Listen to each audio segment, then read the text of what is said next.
Hi everyone, and a very warm welcome to all of you. My name is Madhulika Rajahan, mother, author, green energy enthusiast, and a certified Lean Six Sigma black belt expert. In today's episode, we will continue to explore and deepen our understanding of design thinking. In the past video, we had spoken about what makes a good problem statement. In today's session, we will explore further and talk about how to define a problem statement. Methods of interpreting results and finding from the observation oriented emphasis phase include going from analysis to synthesis, empathy mapping, point of view. How might we questions? Now let's explore each one of them individually. The first one being going from analysis to synthesis. In space saturate and groups, designers collate their observations and findings into one piece to create a collage of experiences, thoughts, insights, and stories.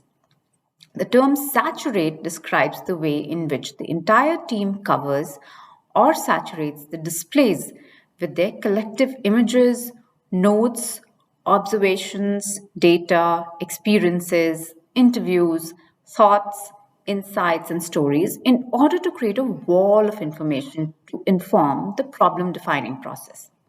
It will then be possible to draw connections between these individual elements or nodes to connect the dots, to develop new and deeper insights, which help develop the problems and develop potential solutions. In other words, go from analysis to synthesis. Empathy mapping. An empathy map consists of four quadrants laid out on a board or a piece of paper or a table, which reflects the four key traits that the users demonstrated or possessed during the observation stage. The four quadrants refer to what the user calls as said, did, thought, and felt. Determining what the user said and did are relatively easy. However, determining what they thought and felt is based on careful observation of how they behaved and responded to certain activities, suggestions, conversations, etc.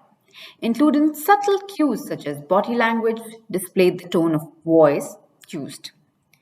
Now let's come to point of view problem statement. Point of view or POV is a meaningful and actionable problem statement which will allow you to ideate in a goal oriented manner. Your point of view captures your design version by defining the right challenges to address in the ideation sessions. A POV involves reframing a design challenge into an actionable problem statement. You articulate a POV by combining your knowledge about the users you're defining for or designing for.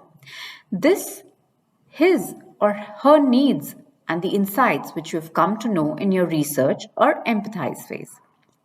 Your POV should be an actionable problem statement that will design or drive the rest of your design work. You articulate a POV by combining these three elements, which is the user, need, and insight.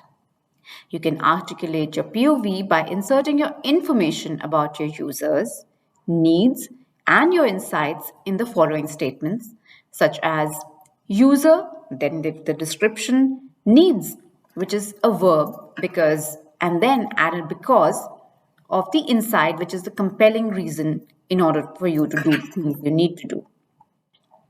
Now let's come to the third one, which is how might we questions. When you have defined your design challenges in a point of view or a POV, you can start to generate ideas to solve your design challenges. You can start using your POVs by asking a specific question, starting with how might we or in what ways might we. How might we questions are questions that have potential to spark ideation sessions such as brainstorms. They should be broad enough for a wide range of solutions, but narrow enough that specific solutions can be created for them.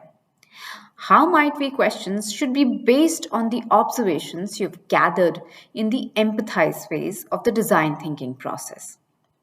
For examples, you have observed your youth tends not to watch TV programs on TVs at home. Some questions which you can guide and spark your ideation sessions could be something like this. How might we make TV more social so that youth feels more engaged? How, I, how might we enable TV programs to be watched anywhere, anytime? How might we make watching TV at home more exciting? The how might we questions open up to ideation sessions where you explore ideas, which can help you solve these design challenges in an innovative way. Now let's come to how and why laddering. As a general rule, asking whys yield more abstract statements and asking hows yield a specific statement. Oftentimes, abstract statements are more meaningful but not as directly actionable, and the opposite is true for more specific statements. This is what the method card of how why laddering works. For this reason, during the define phase, designers seek to define the problem and will generally ask a lot of whys, usually a 5 whys from Lean. Designers will usually use why to progress to the top of so-called why how ladder, where the ultimate aim is to find out how you can solve one or more problems. Your how might we question will help you move from define stage and into the next stage in design thinking, the ideation stage, where you start looking for specific innovative solutions. In other words, you could say that the why how laddering starts with asking why to work out how they can solve the specific problem or design challenges. So let's see the takeaways. The second stage is a typical design thinking process is called the define phase. It involves collating data from the observation stage, which is also called as the empathize phase, to define the design problems and challenges.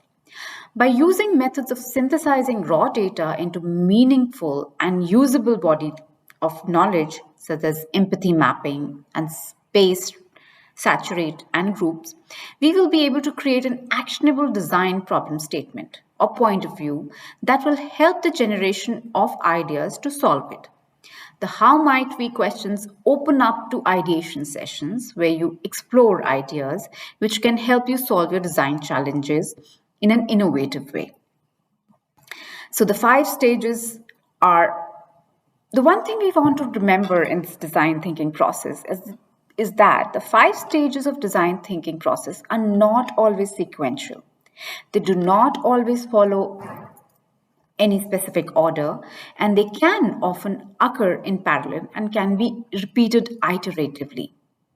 And hence, this design thinking process becomes even more interesting for most of the people around we have. So, with this, we come to an end to this session of our design thinking session. We will continue with further stages of the design thinking process. With this, we come to an end to the session. Don't forget to like and subscribe to the and comment on the comment section in the videos, and let me know what you'd like to hear more.